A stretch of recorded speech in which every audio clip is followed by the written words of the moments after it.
Welcome to The Driven Entrepreneur, where we sit down with visionaries, trailblazers, and entrepreneurs and discover why and how they do what they do. We'll get the backstory, plus plenty of life and business lessons along the way. Here's your host, Matt Brauning. Hey, what's up? Welcome back to The Driven Entrepreneur. It's Matt Brauning, and we're here with obviously another Driven Entrepreneur. But this week is, I've been looking and searching for someone to talk about this subject. For those of you who have kids, or you might be having kids at some point, or, well, you have a kid in your life, you've ever been a kid, but most importantly, if you have kids that are going to be going to college or you're not sure about what it is, the conversation we have in our house a lot. I have a 10-year-old son named Val. You might have heard me talk. You might have even seen him here and there on our YouTube at Matt Brauning on YouTube. But my wife and I, we talk about, what does it look like for his future at 10 years old? And, it's like dad's an entrepreneur. His mom works in the house. And the question is, are you going to college? Are you going to university? Are you going to be an entrepreneur? What does it look like to prepare for a future? And what I don't want is my son stuck going through what I did just because, we're not thinking about it. And I don't want him just to go off to college and go, why am I here? My parents made me. So we're having that conversation right now in our house about what does it look like to encourage our children moving forward into their future. And one of the things I know is that depending on what he wants to do, college or university might be the number one necessary tool to get there. So I wanted to have a chat with an expert in that space. And we want to do it smart. We want to do it financially smart, like we always do with our creative entrepreneurship and your business, right?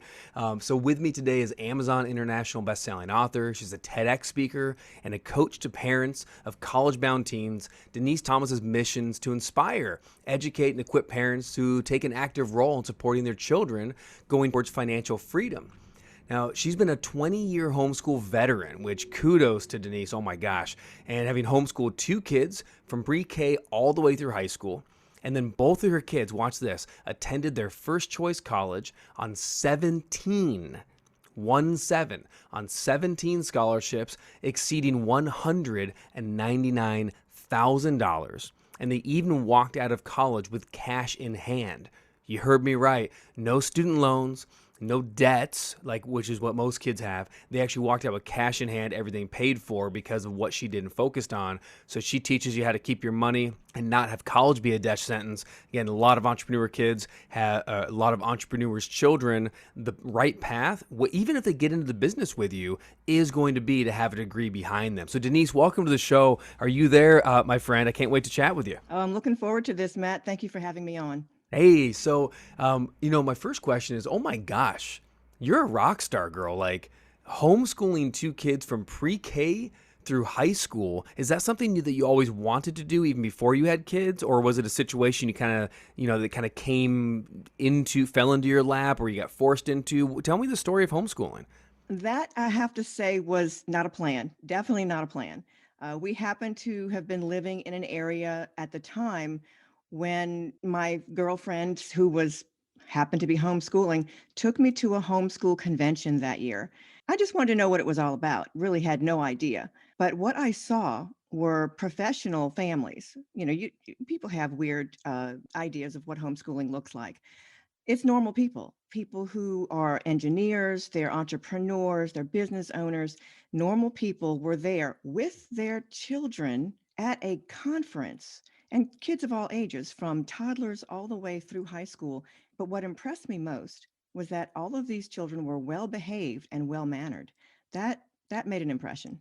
So you literally showed up at the Amway convention. Sorry, I mean the homeschool convention, and they said, "Check this out. This is more normal than you realize."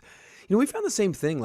Sometimes same thing, right? You get this rural kind of idea of the quote unquote weird homeschool kid. But what's funny is I've been living in Grand Rapids, Michigan for the last 3 years. And half the people I know were homeschooled. And they're some of the most normal, well-adjusted people. Can you real quick dispel a couple of myths? This isn't about homeschool but I want to encompass kind of all of, really this is about raising kids this episode, and it's about helping the kids train up as we want them to move forward. And I think there's some myths around that I certainly have blown out in my world. We're homeschooling our son this year. Can you blow out a couple of myths of homeschool? What do people think, about socialization and how do they get that and all that kind of, I'm going to call it garbage, but can you blow some of that out of the water? Oh, absolutely. Matt, I can talk anyone into homeschooling. And I know this sounds really weird, but I've actually sat down over ice cream cones with another family at a particular store and talked about homeschooling. The myth of socialization to me is one of the most foolish ones that I've ever heard. Because if you think about it, what are we talking about when we talk about socialization? Well, a homeschool student is interacting with people of all ages. They have their siblings of all ages, they have their parents, their grandparents, and neighbors, etc. They know how to communicate with pretty much anyone. Yet traditionally schooled kids are in a classroom with their own age group for 12 years, all day long. That's all they know. So when they go off into the real world of work or business, everyone around them is going to be a different age. Their boss, their coworkers, they don't know how to communicate with these people. They don't know how to hold a normal conversation about, well, anything, life, politics, whatever. They have been raised and they have been stuck in communicating only with their own age group for more than a decade. That's a really, really good point. I always think of it from a slightly different perspective, but I just want to hit on that. Different age groups. So if you literally are going from class to class and for 12, 13 years, and then even college, right? So years plus, always being around your person.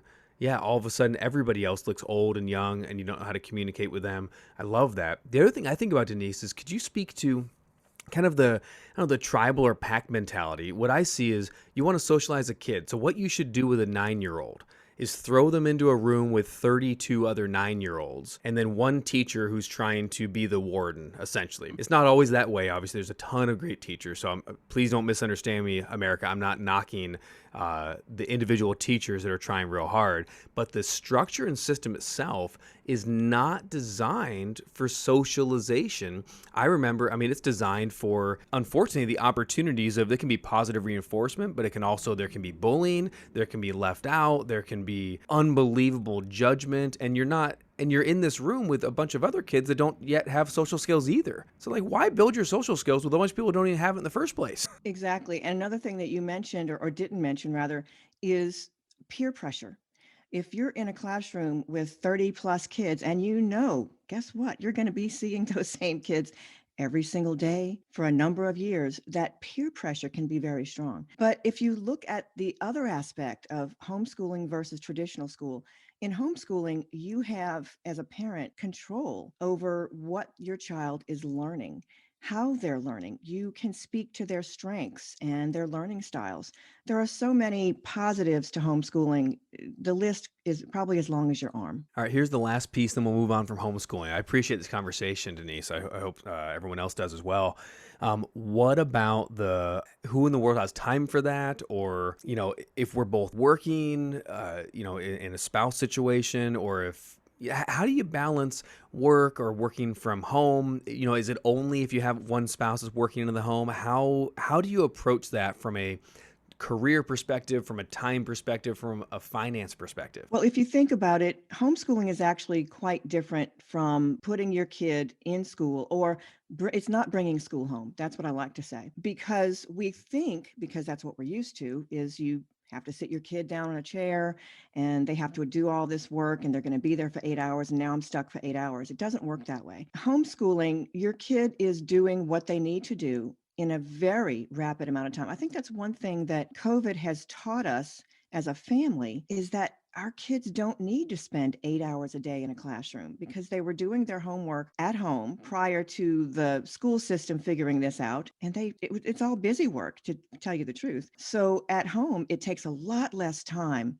Even at the high school level, they can get everything completed in 6 hours. Prior to high school, and that includes, quote, homework, because it's all one thing. Prior to high school, it's much less time. Let's say elementary school, couple hours tops. Middle school, maybe 4 hours. High school, 6 hours.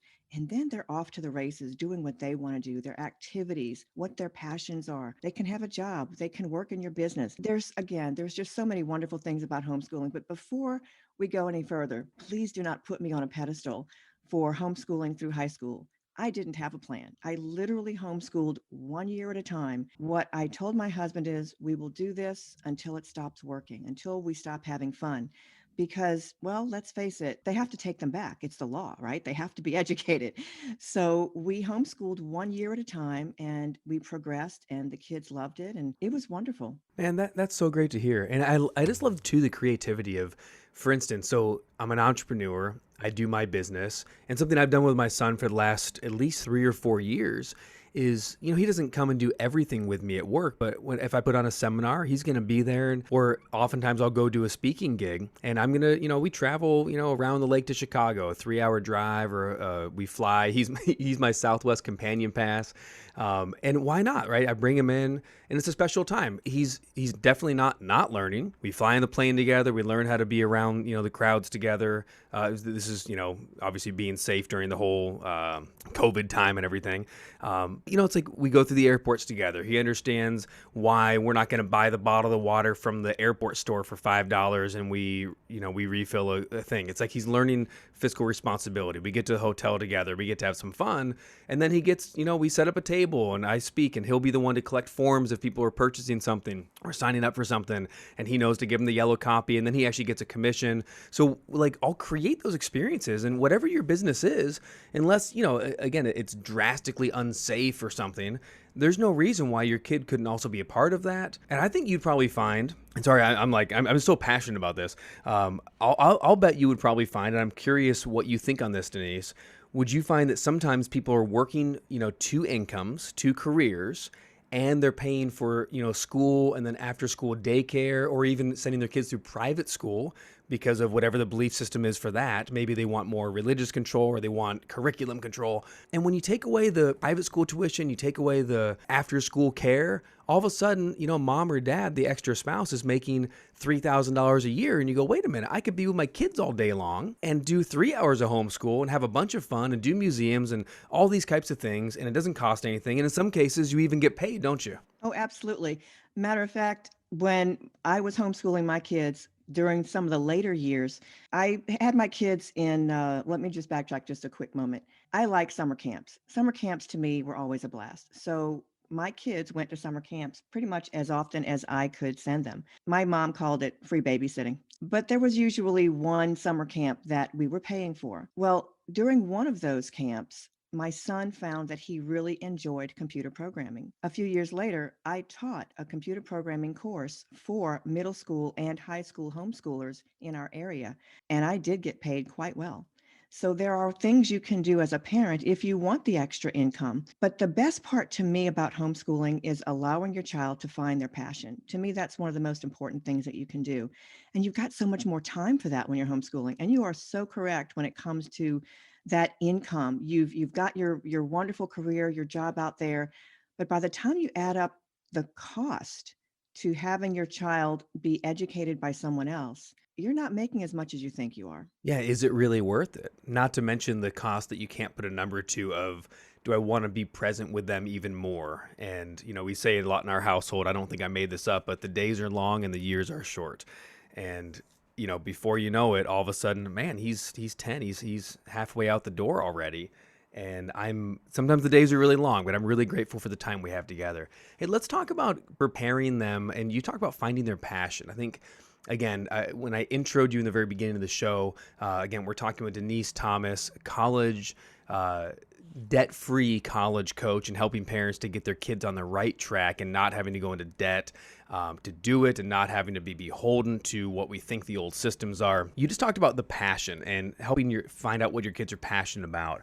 I can't tell you how many adults I talk to when they ask, kind of about, hey, I want my kid to be an entrepreneur. And it's like, well, what are they into? What are they passionate about? And it's like, I don't know. There's this mentality, I believe, in some parents, and maybe unintentional, about, the old school of, I want my kid to follow in my footsteps. Or maybe the kid thinks they want to follow in dad's or mom's footsteps just because. So could you speak to that a bit about what my desire is? I want to uncover what my kid's passion is. And I know he's not me. He's half my DNA, but not all my DNA. So what is he passionate about? What does he want to do? And how can I help him get there? Could you kind of just speak to that? Absolutely, Matt. And I think that's something that we don't think about, especially as our kids are moving into the middle school years. Middle school has traditionally been just a pass through between elementary and high school here in the US, but there's more to it than that. Yes, your child is maturing a little bit between those years, but it's really important to give our kids opportunities to find their passion during those years. Back when I was in school decades ago, college applications did not get submitted until the second half of high school senior year. So, whatever activities or leadership roles your child was involved in senior year, those were placed on the application as well. Today, college applications are submitted much earlier, sometimes before your child has even set foot in their high school for senior year. So we're essentially losing those accolades, those opportunities to be placed on that college application. So now we have to backtrack at least one more year to middle school. So, what I like to say is it's best to start early in those middle school years, to start giving your kids opportunities to find what they really enjoy doing, find their passion, because then you can design those high school years so that that college application is really impressive. And so let's talk about that passion thing. So one of my first questions is I want to support my son when he gets out into the world. But number one is, should he go to college? Do you believe every kid should go to college? Are there times when a kid should look at their passions and their talents and what they really want to do with their life and go to trade school or use the funds or whatnot to start a business? And I don't know if there's a right way for that, but what's your take on, first off, should everybody go to a college? Is there benefit for that for everyone? Or is there better pathways? How do you discover that? I'm going to start with absolutely not. Not everyone should go to college. I think that's one of the many myths that we've been believing over the last decades, that you have to go to college and get a degree in order to be successful in life. Today, especially with the internet, we know everyone knows people who are highly successful that don't have a college diploma. Now, children actually grow up a lot in college. There's a lot of maturing that they do, getting on their own, et cetera. And they learn a lot with that college experience. So there is something good to be said about that. But not everyone needs to go to college. If we talk about the success and being able to earn a good income, trade school earns almost as much or as much as someone who has a college degree. You can easily have a trade school degree or diploma and earn six figures as you can with a college degree. So I look at it and say it's an option. It doesn't have to be the option. Well, again, it depends on what you're passionate about, what they want to move into. If somebody, they want to work with their hands and get into welding or something in that whole world, it's like, well, yeah, I might want to actually go to a trade school. I might want to go be an apprentice with a carpenter, become a journeyman, and all of a sudden you're running the show or you're doing what you're going to do and you're loving it 30 years old or 35 years old.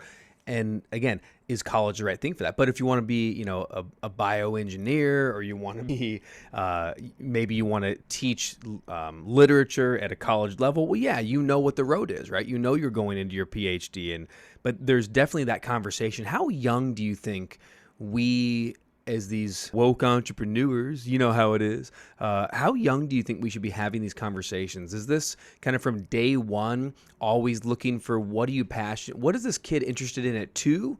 Or is it like hey, you're 13, we're going to have the talk? How do you approach discovering that and having that open conversation as a family? I believe as a parent, our job is to pay attention. Just watch your kids, pay Come on. close attention. Seriously, it That's really so is. It's good. important. And some kids will be easier to, I'm going to say, pigeonhole into where they need to be in life versus others. And I have one of each. So I know the dilemma. Believe me, I do. So in some kids, you can see that entrepreneurial spirit early. If you're an entrepreneur, you've got a business in your own home, kids are seeing that. And you can create those opportunities, even if it's, having a lemonade stand and they're earning their own money, whatever it might be. There's so many opportunities to allow your kids to have a chance to see what that's like. But then you'll have the kid that maybe is taking the ink pen apart as they are doing their homework and putting it back together.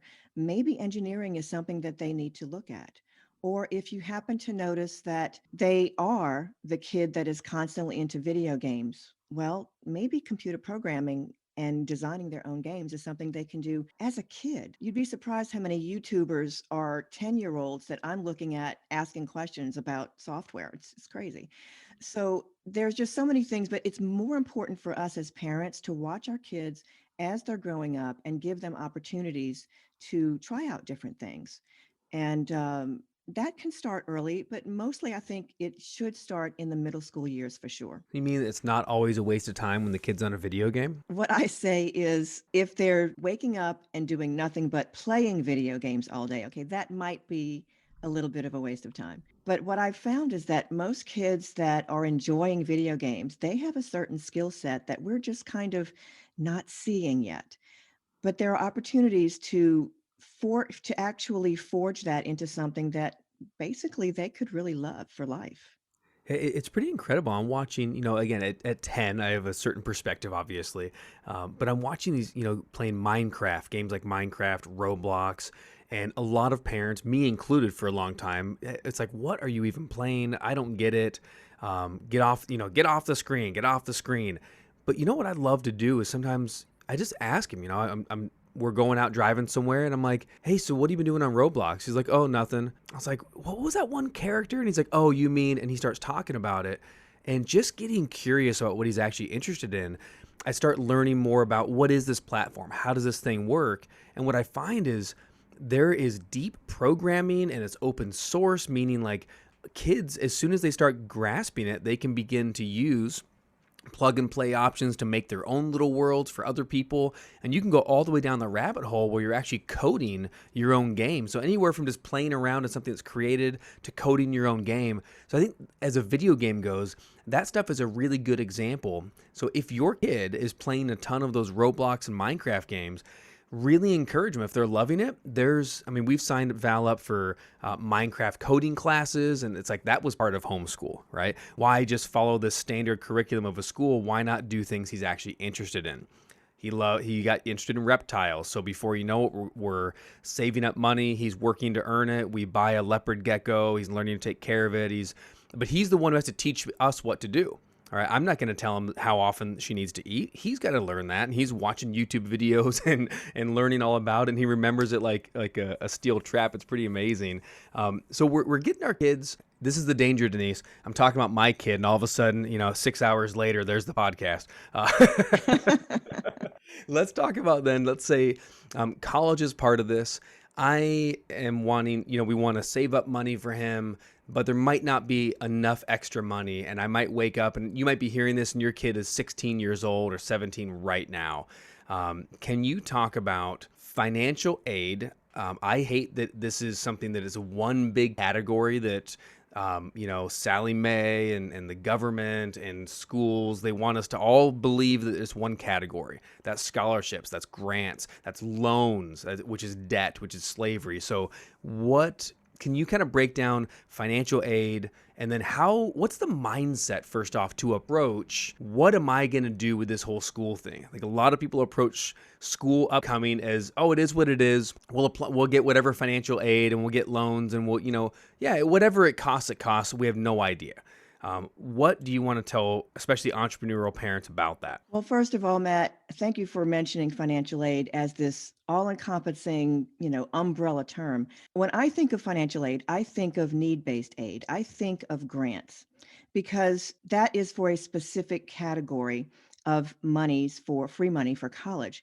However, it is more limited than people believe. Financial aid or need-based aid grants will not cover everything that you need for college. It's just not going to happen. It's designed to only cover your tuition at a local regional college or university. It's not designed to cover the hot dream school in another state where now you're going to have to cover room and board and other expenses for travel. So that's where parents get stuck. And we've been led to believe, wait until junior year, your kid is 16 years old or so before you even start thinking about college, before you start taking those entrance exams. And the truth is, the earlier we start this process, the more money there is for your child. Your child is just about to start middle school. Middle school is the perfect time to start evaluating the activities your kids are involved in. But why is this even important? It's important because we have to remember why colleges and what they are doing, what are they looking at on that college application. Colleges are looking for three things. Number one, is your kid going to pass and graduate? Because that affects their numbers. Number two, how does your kid fit into the campus community? That becomes their passion. That part of the application is important because now you're telling the college, oh, well, Johnny loves playing baseball, but he's not good enough to play for the college team, but he loves it so much. And we're seeing it in so many areas of this application. Johnny's going to play intramural sports. That's where he fits into the campus community. And last but not least, colleges are looking throughout that application to discern what kind of an alumni are you going to be? How is your kid going to reflect as an adult back on his college? And are they going to give back? Are they going to contribute back to the Alumni Association, et cetera? So that's a starting point. And the reason this is important is because people think scholarships are just, the outside scholarships, the private organizations or clubs or individuals who give scholarships for college. But the biggest scholarship your kid will receive is the one from the college he attends. So it's really important to start there and to get those things taken care of early. So let's talk about that for a second. And can you break down the difference between a grant and a scholarship? Is a grant always based on like need and low income? So for instance, because I don't want to do anything immoral either, but I also don't want to miss a grant if it's available to me. So if you're making a bunch of money in your business, let's just say your household income is high, are you skipping the grants and going straight to the in-state, ideally, school for scholarship and then looking at other scholarships? Or are there grants as well available depending on what's happening? Like maybe in the field of study, hey, we want to get more of this kind of career out in the world. So are there government grants for education in that particular field? I don't know a lot about this. So what's the difference between a grant and a scholarship, and what should you be looking for? Thanks for asking that, Matt. Grants typically are need-based when it comes to your child entering college.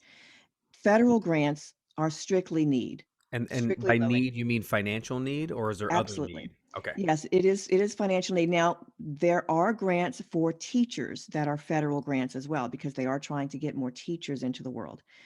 So that is an option. Most parents who are making six figures will say, we make too much money, we're not going to get anything. So we won't fill out the FAFSA form. That's the free application for financial student aid. What is the truth is that everyone should fill out that form for their high school senior. The reason is because there's more involved than just what you and I perceive to be low income. First of all, schools, their idea of low income is different from yours. Oh, Absolutely. And it can be very interesting. One of the things that I like to showcase is Harvard, for example. Harvard cost of attendance is somewhere in the $70,000 per year line. However, when you fill out the forms online, they have a form called the net price calculator.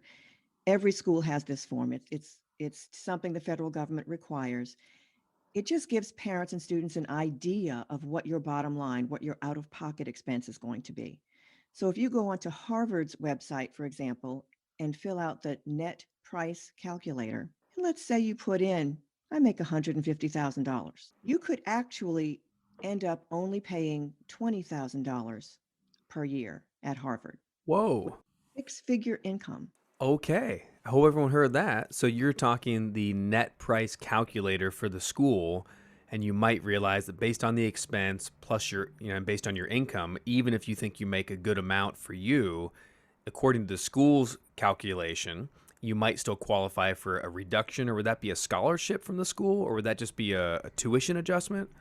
Well, Harvard technically doesn't give merit-based. They do not give merit-based scholarships, which is based on your child's grades and test scores.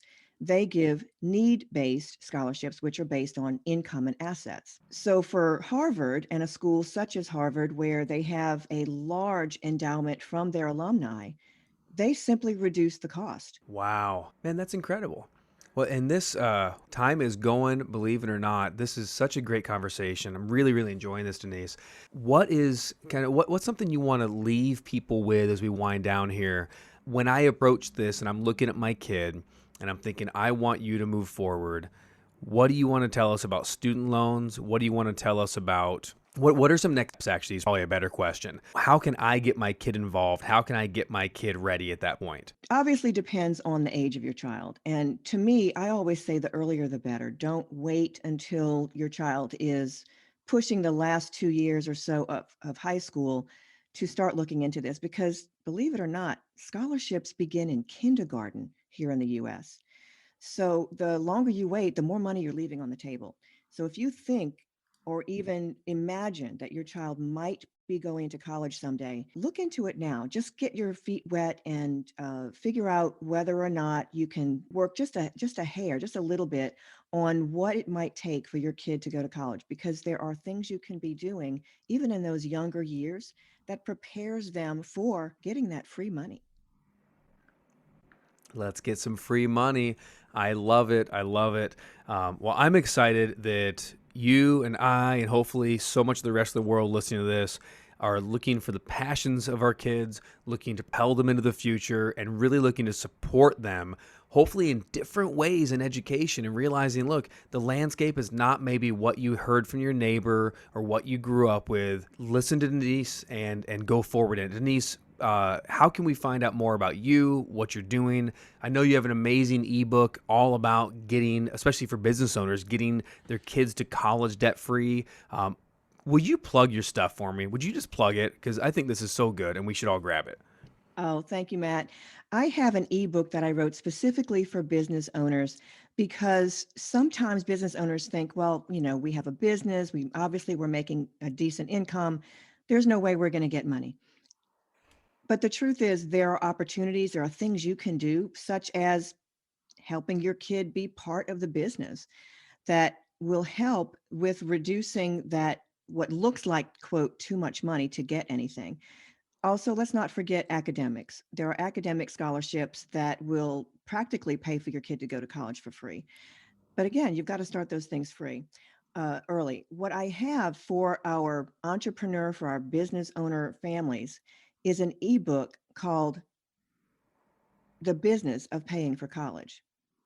And they can find it at getaheadoftheclass.com/business book. Awesome. Getaheadoftheclass.com/business book. And that is everything you need to know as a business owner to get your kids through college debt free. It's about scholarships, it's about applications, it's about all those wonderful things. And really, it's about getting our family ahead. Loving that and excited about that. Thank you so much, Denise. You were amazing, and I'm looking forward to continuing this conversation with you, especially as my son gets older. We're gonna be I'm grabbing the book right now, so we're gonna plug away at it. Excellent. And Matt, I would say that, families are maybe making good money, and that's fantastic. Maybe you planned on paying for your kid to go to college. Maybe you were one of the very few who has a college fund. But why would you give your son or daughter the money for college when you could give them a house at graduation instead? Let someone else pay for them to go to school. I am so in for that. I love it. Denise Thomas, thank you so much. All right, everyone, that's the show for this week. Thank you for listening. And I'd love to bring these resources of experts and people that are support and resources for you, the entrepreneur. So again, if you have a kid at any age, be listening to this episode, grab Denise's book, and really consider, how am I going to support my kid moving forward? If you don't have children or they're already grown or past college, hey, share this episode with someone. Text your friend that has an elementary or junior high age kid and said, hey, you got to listen to this, man. It's all about your kid, and that's what we're here for. Super excited. I'll see you next week with another Driven Entrepreneur. Remember to follow me and the show at Matt Brauning. You can always get this, if you're listening live, you can get this on demand anywhere we podcast, Apple, Spotify, Google Podcasts. Looking forward to seeing you next Friday with another Driven Entrepreneur. Bye-bye.